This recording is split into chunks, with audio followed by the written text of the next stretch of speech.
This surgery should be considered a proof of concept and not a standard operating procedure.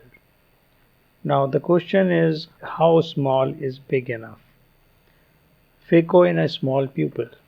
This is an individual, a lady who was supposed to be operated for cataract, and this is the fundus, and at the start we can see the pupil is not very well dilated, and this was something which I had appreciated even during the pre-operative workup when the pupil was not dilating very well. However, surgery was initiated, and I was expecting that this may respond to injection phenocaine or intracameral lignocaine. So here we are injecting that, and we can see that as the anterior chamber is inflated, the pupil dilates slightly, although not to the optimum size, and then we inject viscoelastic. This will further deepen the chamber and may aid in dilating the pupil. Now I must emphasize that a good dilated pupil is essential for eventless and smooth phacosurgery, because the crystalline lens which is situated behind the iris has to be well visualized for every possible maneuver, including the capsulorhexis, which is being done on a purely experience basis, where the advancing edge of the rhexis is just not visible.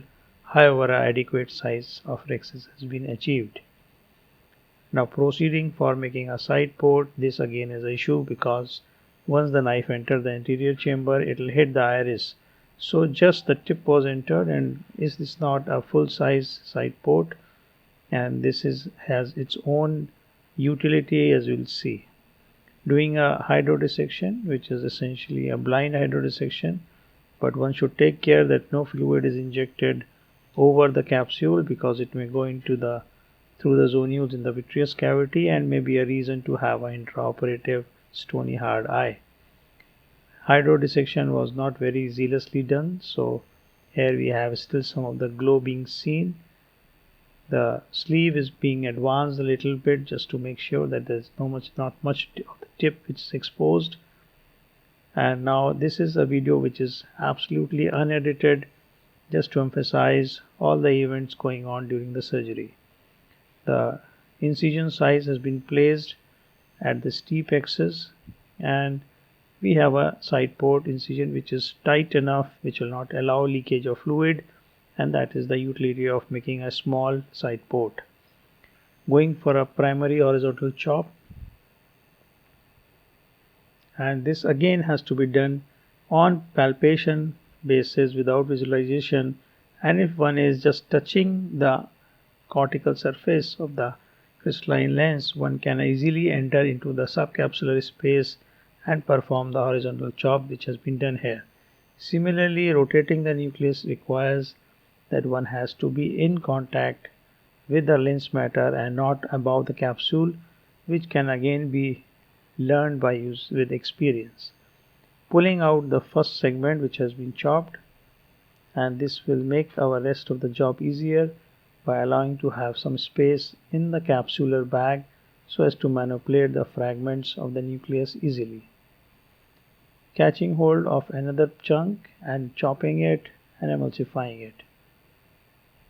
This kind of surgery where the pupil is not very well dilated, the options are numerous. One can go for sphincterotomies, one can use pupil expansion devices, and one can use iris hooks also, but I usually am comfortable with small pupils, and I would emphasize that this is the kind of pupil which even for me is a big challenge, and we'll see how the venture goes on. Trying to chop this, and we have aspirated the pupil a little bit. One has to be very cautious not to aspirate the iris, because the more and more the iris tissue is disturbed, the pupillary dilation reduces. So one has to be very careful when aspirating the pieces close to the pupil. One can actually use the side port instrument to push the iris away and work at the adequate depth away from the pupillary border. Nearly half of the nucleus is gone, and one can now appreciate that we have good purchase here. And pulling the nucleus slightly to the proximal side so as to expose the equator of the lens, rotating it little bit so that we have again a good purchase, and pulling it towards the main port so as to have the equator of the nucleus exposed, which can be chopped. Now we have epinucleus which is remaining, which can be engaged by using any of the prominent part of the lens matter. This was a nuclear fragment, and as the things protrude into the pupillary area, they are being engaged and emulsified. One has to have very good foot control and a machine which provides minimal of surge. Any surge means that you will have when the occlusion breaks, the tubing will pull out more fluid and the chamber will collapse and everything in the proximity will be sucked in. So a machine which has minimum of surge has to be a dependent machine, and a very good control over the foot switch are minimal essential requirement to perform phacoemulsification in such a small pupil. Now proceeding for removal of the cortex, and we can see this is a dumbbell shaped or a T dialer which will allow me not only to pull the iris but also to push it. So in the meanwhile, I am going to increase the side port because it was not full size, as there was a fear of hitting the iris surface, and now this is full size so that we can push in our T dialer, which will allow me to push and pull both. The direction of the iris can be used to manipulate the iris. Now, pulling the iris so as to expose the underlying cortex and reaching out up to the rhexis border so as to aspirate the anterior end of the lens fiber and aspirating it out.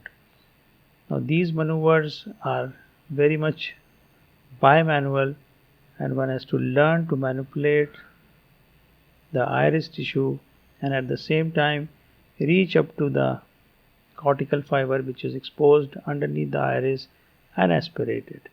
At the same time, one has to be vigilant not to catch iris too frequently. Although catching iris while irrigation aspiration cannula is not going to harm the iris, but it will definitely add to the ongoing meiosis. But here the irony is that pupil has gone to the minimum possible size, and I don't think there's any possibility of further meiosis of the pupil. So we have nothing to lose. Now reaching around in this area is little tricky because we have both the instruments, that is the irrigation aspiration cannula and also the T dialer, which are each taking up their own space, and one has to be very vigilant and very careful engage the cortical matter.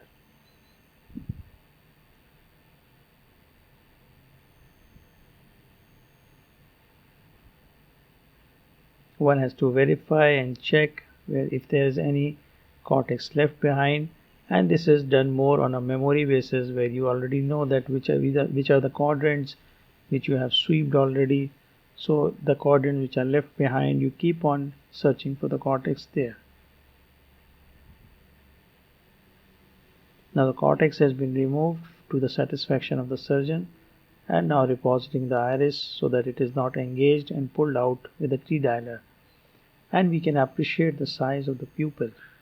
It is nearly a normal size pupil in the illumination as it should be. Now the wondering part is that how will we be implanting the intraocular lens, and the IOL implant for this patient is a hydrophilic monofocal IOL with a Rayner design of haptic, and there is one more event which I can show you as time proceeds.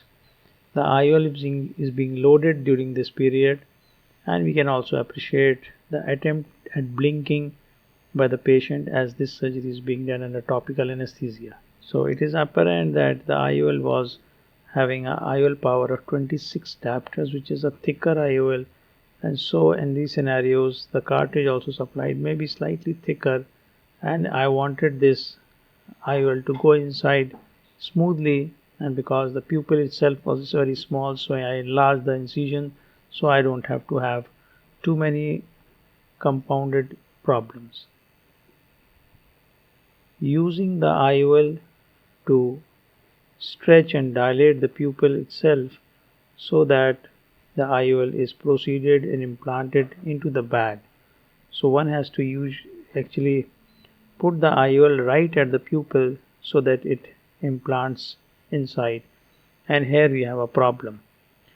The IOL haptic, one of the limbs of the trailing haptic, has been torn off. So this is not my lucky day, and now we have to manage this also. Although these kind of haptics are more forgiving, because even if one of the limbs of this haptic is broken, it will still have that supporting mechanism that it will keep the IOL centered. So I have no intention to replace this IOL, rather proceed and implant the same. Now the problem is that this trailing haptic, which is torn at a particular point, is going to be obstruction for implantation, and we'll see how this is handled. Struggling to put the IOL in its place through this small pupil, and the moment the optic goes in, I can see that constricted pupil is just not allowing this limb of the torn haptic to go in, and this is slippery enough that it cannot be negotiated, and if I dial it using the optic haptic junction, this portion is left behind. So with some negotiation, manipulation, I'll be able to implant it. Just have some patience and watch it. The first thing to be done in such a scenario is to put in viscoelastic to deepen the AC, and this will automatically also cause some dilatation of the pupil, and this may help us.